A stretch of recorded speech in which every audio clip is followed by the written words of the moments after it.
Magandang araw mga ka-recap, every Monday po ay may pa-raffle tayo sa channel na ito, mamimigay po tayo ng mga cash prize. Tatlong 100 pesos, at apat na 50 pesos. Sa mga gustong sumali ang kailangan lang ninyong gawin ay ang mag-comment, like, at i-share ang video. Pipili ako ng isang video na in-upload ko sa buong linggo, at ang mga nag-comment, like sa video na mapipili ang makakasali sa raffle.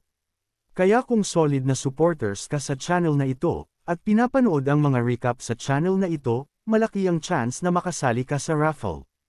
Ang nakaraan, may naisip ng magandang plano si Claude kung paano pa uunlarin ang Fenris Region, at iyon ay ang magtayo ng entertainment hub gaya ng Sagalan sa Fenris. Kaya lang sa ngayon hindi ito nais ng ating bida sa kanyang nasa sakupan, dahil magkakaroon ng digmaan, kaya sinabi nito na patutubuan niya ang mga wit sa lupa ng Fenris kahit napaka-imposible ito sa mata ng marami, dahil simula sa umpisa ng kasaysayan ng lugar ay talagang hindi pa ito tinubuan na namunga ang mga halaman rito. Napilit na pinapamuka ni Claude kay Ghislaine na imposible ang gusto ng ating bida. Kaya nakipagpustahan si Ghislaine kay Claude na pag nagawa niyang patubuan ito ng halaman ay magtatrabaho ito ng 10 taon na walang sweldo, at pag nanalo naman si Claude, makakalaya na ito at mawawala pa ang utang nito sa ating bida. Pagpapatuloy, ang balita na hinamon ng punong tagapangasiwa ang pinuno na si Ghislaine sa isang pastahan ay mabilis na kumalat. Yung mga nakarinig ng mga detalye ay napailing at napataas ang kilay na lamang. Hay nako, samobra na naman ang kamahalan ngayon. Matindi rin talaga ang punong tagapangasiwa. Pero ang kamahalan pa rin ang kalaban niya. Sana man lang nagkunwaring umatras ang ating kamahalan. Kaya ayon, galit na galit ang mga malalapit sa kanya. Kasi pinagbawalan silang makialam, kaya kahit gusto nila, wala silang magawa. Kapag may nangyari sa punong tagapangasiwa, lalo lang masisira ang reputasyon ng ating kamahalan. Sino pang magtitiwala at maglilingkod sa kanya pagkatapos noon? Tanong ng mga ito, na talagang wala silang magawa sa naging desisyon ng ating bida. Tulad ng sinabi ng marami, hindi rin magawang saktan ni Belinda si Claude. Sa halip, buong araw niya lang binugbog ang isang unan habang nilalabas ang inis at galit nito sa mga nangyari. Arg! Bakit ba nakipagpustahan ang young master? Ni hindi siya marunong sa pagsasaka, anong silbi nun? Kailan niya ba ititigil ang pagiging matigas ang ulo? Galit na sabi ni Belinda ngayon. Tulad ng binanggit ni Claude, matagal nang hindi nalulutas ang problemang iyon, kahit daan-daang taon na ang lumipas. Walang paraan para masolusyonan iyon ng isang tulad ni Ghislaine na wala namang kaalaman sa bagay na iyon. Maari sana silang humingi ng tulong sa isang salamangkero o pari para pansamantalang mapaganda ang lupain, pero panandalian lang din iyon. Mas makabubuting ibili na lang ng pagkain ang perang iyon, mas marami pang makikinabang kaysa ang sayangin na lamang ito, sabi ni Belinda na talagang nag-aalburuto ngayon. Brr, nakakainis. At yung manunugal na yun, kapag sumusobra na ang kamahalan, sana man lang umatras siya kahit kaunti. Pero hindi, tinanggap agad ng walang pag-aalinlangan. At humiling pa ng proteksyon. Napaka-insolenteng bata, muling ibinagsak ni Belinda ang walang kamalay-malay na unan. Habang si Belinda, ang tagapamahala ng tahanan, ay nanggagalaiti sa punong tagapangasiwa, unti-unti namang naging masalimuot ang kapaligiran sa kastilyo. Samantala, lalo namang nababalisa si Vanessa habang pinagmamasdan ang sitwasyon.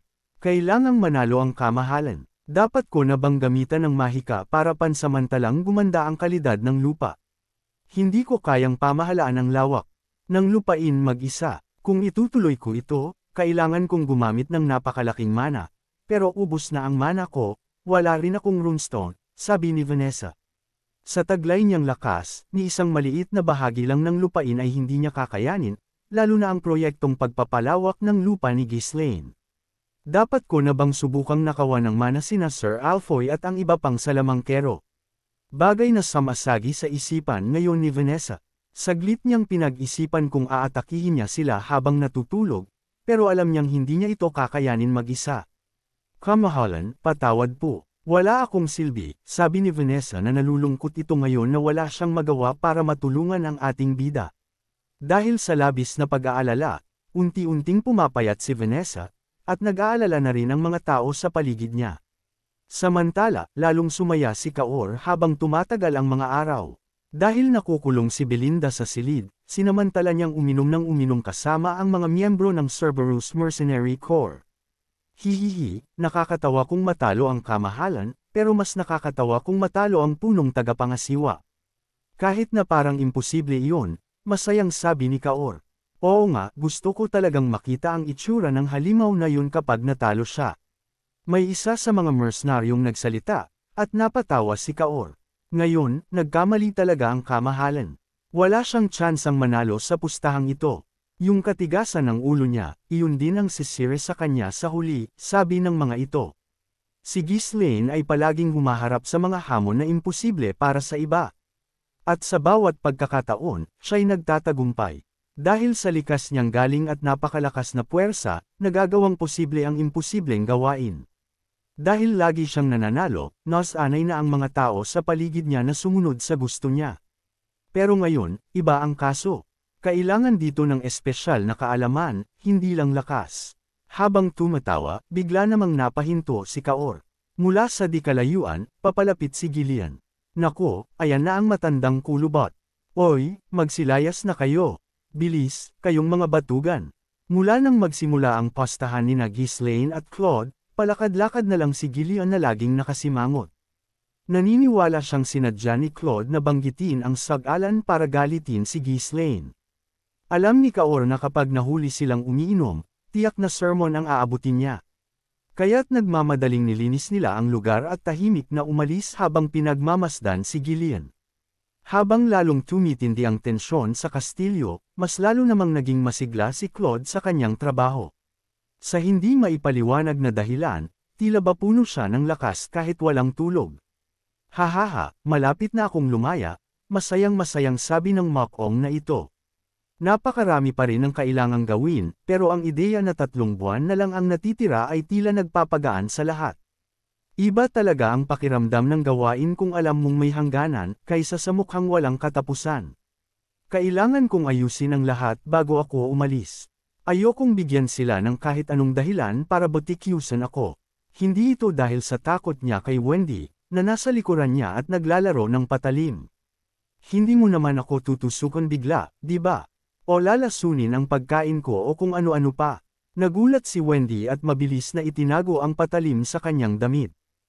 Hindi ko ginagawa ang mga ganyang bagay, sabi ni Wendy. Kapag namatay ako, mas nakakahiya para sa kamahalan. Alam mo naman yan, di ba? Oo, alam ko, tugon ni Wendy. Magaling, kaya siguraduhin mong bantayan mo ang likuran ko. Pakiramdam ko may mga gustong sumalakay sa akin nitong mga araw, sabi ni Claude na may kaba sa kanyang puso. Pagkatapos ng ika-23 babala niya, muling nagtrabaho si Claude na may ngiti sa labi. Hindi nagtagal, at muling inilabas ni Wendy ang kanyang patalim, at tinanong na naman siya ni Claude para sa ika-24 na beses. Sinuri ni Ghislaine ang mga gawaing natapos na ni Claude at ipinatawag ang mga mercenaryo. Mas mabilis kung siya mismo ang maghahanap sa mga magsasakang umakyat sa bundok. Gillian, kunin ang tulong ng mga karatig na lupain at hanapin ang mga magsasakang tumakas. Kaor, sa hilaga ka maghanap. Tipunin ang lahat ng nagtago. Ako naman sa timog. Dahil sa pag-iikot-ikot ni Claude, nagkaroon na ng kaba sa mga magsasaka. At ngayon, ang mismong pinuno na ng Fenris Region na ang nangunguna sa paghahanap sa kanila. Lubos ang takot ng mga tao. Bagsak ang moral at unti-unting nawawala ang tiwala sa bagong pinuno ng kanilang lugar. Kumalat ang tsismis na mas mabangis at mas nakakatakot pa siya kaysa sa dating pinuno nila. Nabahala ang mga opisyal at iminungkahing dahan-dahanin ang kilos, pero tumanggi si Ghislaine. Hindi na tayo pwedeng magpatumpik-tampik pa. Kahit masakit, bilasan natin, sabi ng ating bida. Hindi nagtagal at natunto ni Ghislaine ang mga magsasaka sa bundok. Ngunit syempre, hindi basta-basta silang susunod. Kamahalan, pakiusap, hayaan nyo kaming manatili rito. O kahit bigyan kami ng ilang araw para mag-empake. Makakahanap din kami ng paraan para makabayad ng buwis. Kapag bumaba kami, wala ng lupa para sa amin. Wala na rin kaming makakain, sabi ng mga magsasaka na umakyat ng bundok. Pero kahit anong pakiusap nila, mariin lang na umiling si Ghislaine. Alam niyang kapag binigyan sila ng oras, tiyak na tatakas ulit ang mga ito. Magbibigay ako ng pagkain at trabaho. Huwag kayong mag-alala. Wala ng oras, lahat ay bumaba na ngayon din, sabi ni Ghislaine. Ang layunin niya ay hindi buwisan sila, kailangan niya ng tao para magtrabaho sa kanyang nasa sakupan ngayon. Napatinginan sa isa't isa ang mga magsasaka. Alam nilang seryoso ang ating bida. Walang saysay ang pakikipagtalo, 10 lang ang kasama ng ating bida, at kasama na siya roon. Mukhang kaya pa rin nilang labanan ang pangkat na dala-dala ng ating bida. May isang lalaking nasa gitna, ang nagtaas ng pamalo at sumigaw. Lintiek, pagbaba namin, pagsasamantalahan niyo lang kami. Sabi nito na galit, at wala nang tiwala sa mga maharlika. Hindi ako ganun, napakabait ko kaya, lagi nilang sinasabi na ako ang pinakamapayapang tao sa buong mundo. Sabi ng ating bida, napakunot-noo ang mga nakarinig. Pati mga kasama niyang mercenaryo ay napapailing. Siyempre, hindi naniwala ang mga magsasaka. Hindi kami bababa, hayaan nyo na lang kami. Nagsimulang mag-udyok ang ilan sa kanila. Mok Ibaka, pagtapos pa rin ito, impyerno lang ang aabutin natin. Oo, kalayaan para sa amin. Mamumuhay kami ng mag-isa dito. Ngunit sa kabila ng sigawan at pag-aaklas, tumawa lang si Ghislaine. Hindi siya mahilig sa paligoy-ligoy. Isang kumpas lang sa mga mercenaryo, at sinabi, hulihin niyo na lahat, utos ng ating bida. Sumugod ang mga mercenaryo, parang inaasahan na nila ito. Akala ko ba ayaw niya ng karahasan? Sabi ng mga tao sa paligid. Kunin ang mga armas. Hindi na kami magpapasakop. Sigaw naman ng mga magsasaka. Matinding laban ang sumiklab. Ang mga magsasaka, sanay na sa paghihirap, ay lumaban ng buong lakas. Kalayaan o kamatayan. Sigaw ng mga ito, na talagang hindi na sila papayag na apihin pa uli ng mga mahaharlika. Pero sa loob lamang ng ilang saglit, gumuho ang pag-asa nila. Oh, isa-isang bumagsak ang mga magsasaka sa lupa. Anong gagawin natin sa kanila? Tanong ng isang mercenaryo. Karaniwang pinapatawan ng kamatayan ang umaatake sa pinuno ng isang region, pinaparusahan bilang pagtataksil. Ngunit alam ng lahat kung bakit nandoon si Ghislaine. Kaya nag-alinlangan silang gumalaw. Tahimik na minasdan ni Ghislaine ang paligid. May mga babae, bata, at matatandang nanginginig sa takot. Lalabas tuloy na masamang pinuno ako, sabi ni Ghislaine, ano? Tumawa si Ghislaine at sinabi, huwag kayong matakot, hindi ko kayo papatayin. Di ba sabi ko, mapayapa ako. Bumaba na tayo, dalhin niyo lang ang mga mahalagang gamit. Wala nang laban ang mga tao. Dahan-dahan silang tumayo at nag-empake. Pagkatapos, nagbigay ng bagong utos si Ghislaine. Sirain ang lahat ng bahay. Baka may mga kriminal o especially iya na magtago dito. Agad na sinimula ng mga mercenaryo ang paggiba. Isa-isang nagiba ang mga payak na bahay ng mga magsasaka. Nanlungo ang mga tao habang pinapanood ang pagkawasak ng kanilang nayon. Habang umiiyak ang isang bata, lumapit si Ghislaine at sinabi, huwag kang matakot. Wala nang mas mabait na pinuno kaysa sa akin. Kita mo, kahit inatake niyo ako, walang namatay, di ba? Pero hindi ito pinaniwalaan ng bata. Para sa kanya, si Ghislaine ay isang halimaw na binugbog ang kanyang ama, winasak ang tahanan nila, at sa pilitang kinaladkad sila paalis. Tahimik lang ang bata, pero pulang-pula ang kanyang mata habang pinipigilan ang galit. Napabuntong hininga si Ghislaine. Walang silbi ang paliwanag kung puno ng galit ang puso ng tao. Kailangan munang patunayan sa gawa, sabi ng ating bida na kailangan muna niyang ipakita sa mga tao na talagang ibang klase siyang pinuno kaysa sa naunang samira ng buhay ng mga taong ito. O siya, kung tapos na kayo, bumaba na tayo. Malamig na paggabi, muling winasak ni Ghislaine ang isa pang nayon, at naglakad palayo na may ngiting tagumpay. Ang mga kalaban niya ay nakatali at parang isdang hinuli, habang ang kanilang mga pamilya ay tahimik na sumunod. Tahimik ang pagiyak ng mga magsasaka habang pababa sila ng bundok. Kung alam lang nila ang mangyayari, sana'y mas malayo pa ang kanilang tinakasan. Hindi nila inakalang susuyeran ng ating bida, maging ang pinakamalalim na bahagi ng kabundukan. Ang dami natin nakuha ngayon. Hindi ko inakalang aabot tayo sa mahigit 40, ani Ghislaine na tuwang-tuwa. Napakagatlabi na lang ang mga magsasaka, dahil wala na silang magagawa. Pagdating nila sa kastilyo, napawisel si Ghislaine sa nakita. Aba, dumami na pala talaga sila. Gulat na gulat ang mga magsasaka sa kanilang nakita. Sa harap ng marangyang kastilyo ng ating bida, makikita ang napakaraming tent na nakatayo sa paligid. Sa dami ng mga ito, parang isang buong bayan ang pansamantalang lumipat roon. Hindi rin nauubos ang mga taong dumaraan, halos lahat ay tila may kanya-kanyang pakay o hinahanap. Kung titingnan ang kanilang mga mukha, may pamilyar na anyo ang karamihan. Sila ang mga taong dating naninirahan sa lupaing ito. Ayon sa mga balitang kumalat, sila'y sapilitang pinabalik mula sa iba't ibang dako. Halos tila sinuyod ang buong kaharian upang muling tipunin ang mga dati nang nanirahan sa estate ng Fenris. Ngunit sa kabila ng kanilang sapilitang pagdating, kapansin-pansing maliwanag ang mga mukha ng karamihan sa kanila. Hindi ito ang itsura ng mga bihag o mga bilanggo. Kabaligtaran pa nga, may bakas ng pag-asa sa kanilang mga mata. Ang mga magsasakang dating nagsasaka sa kagubatan sa pamamagitan ng kanilang mga paraan ay kasama rin sa mga naipon, at tila gulat na gulat sila sa kanilang kinasapitan. Para silang mga hayop na naiahon mula sa gubat, hindi alam kung saan sila dadalhin. Si Ghislaine, ang pinuno ng pangangalap ng mga mamamayan, ang siyang humila sa kanila. Habang siya'y naglalakad kasama sila, hindi mapigilan ni Claude, ang tagapangasiwa, na mapailang at mapabulalas. Nakakabilib ka talaga, kamahalang Ghislaine. Sa araw-araw mong pamimingwit ng tao, para ka ng mangingisdang bihasa. Siguradong sa buong kontinente, sikat ka na kung naging mangangalakal ka ng alipin. Napailing si Ghislaine at sinagot siya ng may bahid ng sarkasmo, hindi lang basta pamimingwit. Espesyalidad ko rin ang pagsalakay, pananambang, at ganap na paglipol. At syempre, mahusay din ako sa paglalagay ng bitag. Oo na, oo na.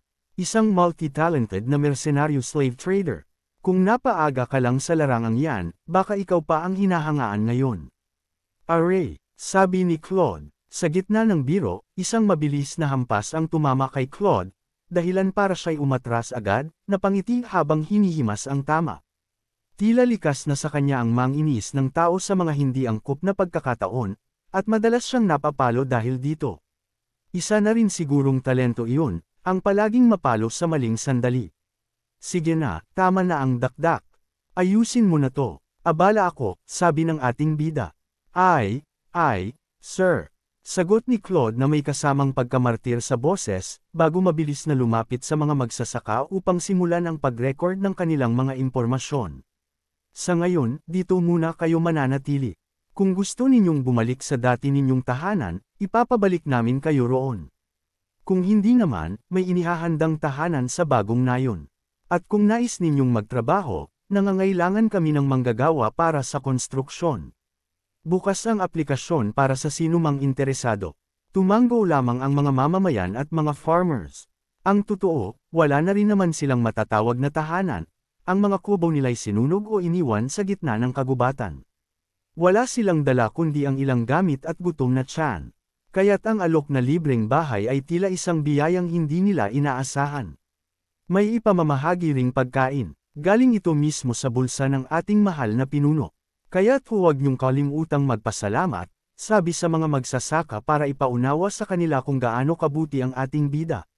Sa isang kumpas ni Claude, dumating ang mga kawal na may dalang malalaking sako. Puno ang mga ito ng palay, karne, at mga gulay. Napalunok ang mga magsasaka sa nakita. Ang pagkain na tinikman nila habang nagtatago sa bundok ay hindi man lang umabot sa ganitong kasaganahan. Namumugto pa ang mga mata nila sa gulat habang si Claude ay patuloy sa pagsasalita. Utos ito ng ating mahal na pinuno. Kapag naubos ito, bibigyan pa kayo. Kaya't huwag niyong tipirin at kainin ng tama. Huwag niyong tangkain kumain ng panes para lang makatipid. Kapag kayo'y nagkasakit, ako pa ang mahihirapan. Itinuro ni Claude ang isang direksyon, at sinundan ito ng tingin ng mga tao. Doon, makikita ang mas marami pang sako ng pagkain, patuloy sa pagdating. Hindi na nakapagsalita ang karamihan sa mga magsasaka. Tila ba hindi sila makapaniwalang ito'y totoo, na sila'y binibigyan ng bahay, pagkain, at pagkakataon. Kung noon pa lang ay nakinig sila at sumama ng maayos, hindi sana sila pinahirapan. Napabuntong hininga si Ghislaine at Commandant sa kanila. Isa-isang pinalaya ang mga nakagapos, at agad silang lumuhod at nagpahayag ng taos-pusong pasasalamat. Salamat po, mahal na pinuno. Hindi na po kami magtatangkang tumakas. Magtratrabaho po kami ng buong puso. Dating nanginginig sa takot na mawalan ng buhay, ngayoy humihinga na sila ng maluwag. Hindi pa man nila ganap na pinagkakatiwalaan ang ating bida, unti-unti na silang naniniwalang maaaring iba ito sa nakaraang mga maharlika. Ililipat na kayo sa pansamantalang mga tirahan habang hinihintay ang inyong bagong bahay. Manatili lamang kayo sa ayos. Isang opisyal ang tumulong sa pagtuturo sa mga magsasaka patungo sa kanilang tent. Sa gitna ng mga taong lumilipat, may isang batang lalaki na sandaling lumingon. Siya ang batang pilit na pinipigil ang luha habang nasa bundok pa. Nang magtagpo ang kanilang mga mata ni Ghislaine, kumandat ito sa bata at ngumiti. Sabi ko naman sa'yo, di ba? Mabait din ako, kahit papaano. Sa gilid, narinig ni Claude ang sinabi at kinamot ang tenga, parang may narinig siyang hindi kapanipaniwala.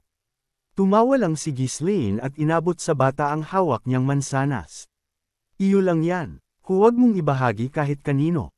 Muling yumuko ang bata at dali-daling tumakbo pabalik sa mga matatanda. Ulit-ulit na nangyari ang ganitong tagpo. Sa mga susunod na araw, patuloy na tinutulungan ni Ghislaine at ng kanyang grupo ang mga dating tag-aron. Tinulungan silang makahanap ng tirahan, binigyan ng pagkain, at inayos ang mga sira-sirang bahay. Walang nagreklamo. Sa halip, lumaganap pa ang balitang ang bagong kamahalan ay tila may gininto ang puso. At para bang pagtugon sa mga bulong-bulungan, mas naging abala pa si Ghislaine. Kahit sandamakmak ang papeles sa kanyang mesa, hindi siya lumiliban sa pagsasanay o sa pag-iinspeksyon sa kanyang nasasakupan. Kamahalan, magpahinga ka naman. Hindi ba't dapat noon mo pa ginawa yan? Puna ni Belinda, ang kanyang tagapayo, habang inaalala ang kanyang kalusugan. Paano naman ang tanim? Isang buwan na tayong abala sa lahat ng bagay maliban sa pagtatanim. Dagdag pa niya, na tila may bahid ng kaba. Tila nga nakalimutan ni Ghislaine ang mismong layunin ng kanyang tungkulin, ang manalo sa pastahan tungkol sa pagsasaka. Ay, yan ba? Relax ka lang. Magsisimula na rin tayo. May sapat na tayong tao. At nang ipahayag ni Ghislaine na sisimula na ang pagbubungkal ng lupa, dagsa ang mga tao. Halos lahat ay nagboluntaryo, mula matanda hanggang bata. Alam kasi nila na may magandang gantimpala para sa mga tumulong sa pagtatayo ng bahay, siguradong may katumbas din itong pabuya. Ngunit nang makita ang lupang kailangang bangkilan, napakunot ang noo ng marami. Bakit sa lugar na to pa? Walang tatubong kahit ano rito. E paano kung tayo ang masisi kapag walang ani? Ang mga veteranong magsasaka ay alam na alam ang uri ng lupa sa estate. Alam nilang maraming beses na rin itong sinubukang bangkilan ng mga nakaraang mga pinuno, at palaging bigo. Ang lupa ay tuyot, sira, at hindi mataba. Siguro naman alam ng kamahalan ang ginagawa niya.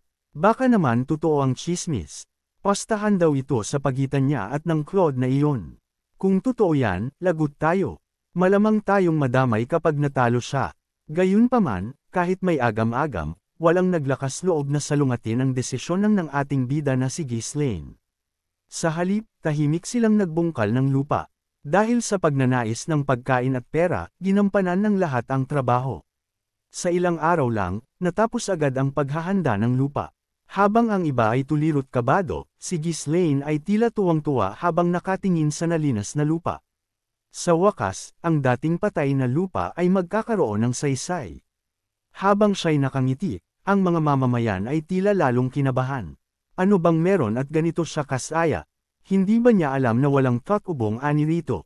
Pero natigil ang kanilang pangamba nang muling ipatawag ni Ghislaine ang mga tao.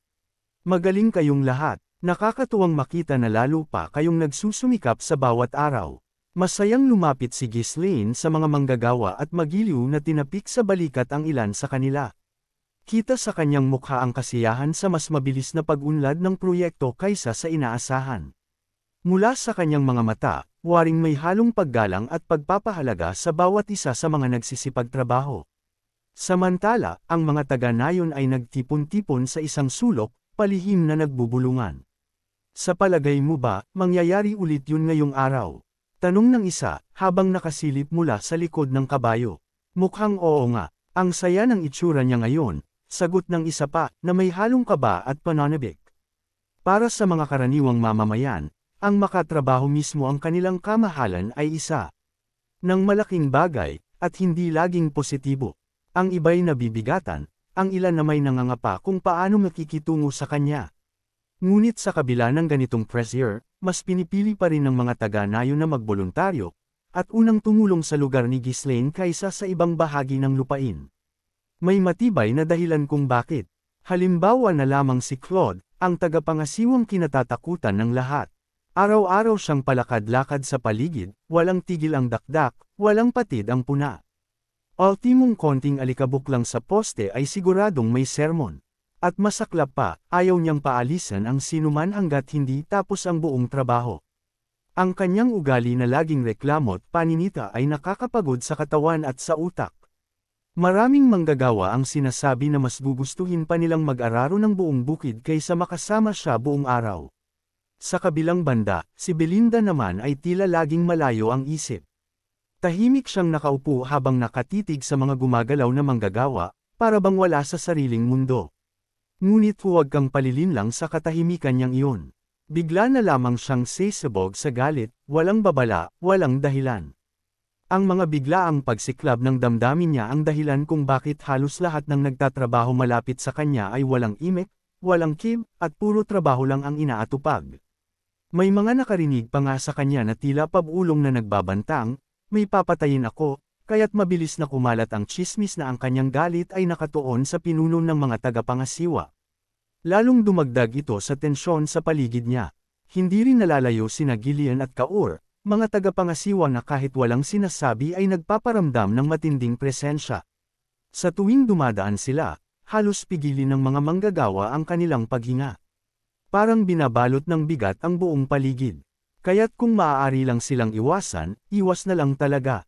Nakakatawang isipin, dahil sa lahat ng namumuno sa lupain, ang pinakakatakutan dapat ay ang mismong Kamolan.